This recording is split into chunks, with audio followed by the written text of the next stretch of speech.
Vous pensez peut-être qu'être authentique, c'est être exactement vous-même quand vous prenez la parole en public, comme quand vous parlez à la machine à café ou comme quand vous parlez à un dîner entre amis ou en famille. Eh bien pas du tout. Mais alors, pas du tout.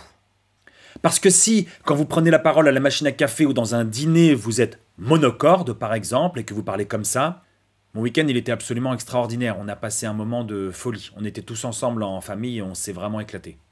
Ou alors si vous partez absolument dans tous les sens. Mais oui, c'est génial. Alors attends, je voulais te dire un truc super important. Oui, Christine, j'arrive. C'était quoi? Si, c'était par rapport à ce qu'on avait dit avant-hier. Mais si, tu sais, quand on avait parlé de l'araignée. C'était pas avec toi qu'on avait parlé de l'araignée. Ou alors si vous parlez avec une voix très faible et qu'on ne vous entend presque pas.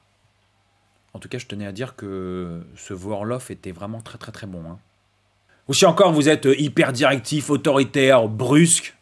Mais rajoute une pièce, t'as mis que 30 centimes, comment tu vas avoir un café? Bref, si votre naturel n'est pas parfaitement approprié à la réussite d'une prise de parole en public, eh bien il faut chasser ce naturel. Et c'est là, paradoxalement, que vous deviendrez authentique.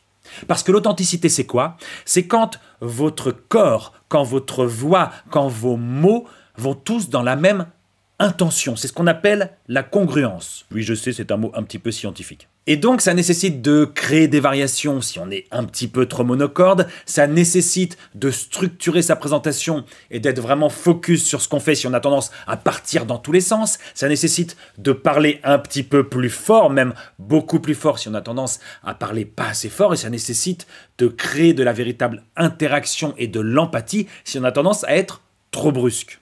C'est comme ça que vous serez congruent. Ok, deuxième fois que j'utilise un mot un peu... mais c'est le même mot. Il ne faut donc pas confondre authenticité et confort. Vous saurez que vous aurez été authentique parce que votre message sera passé et votre message passera parce que votre corps, votre voix et vos mots seront tous les trois au service de ce message.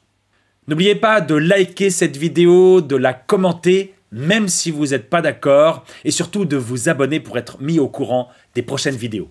À bientôt!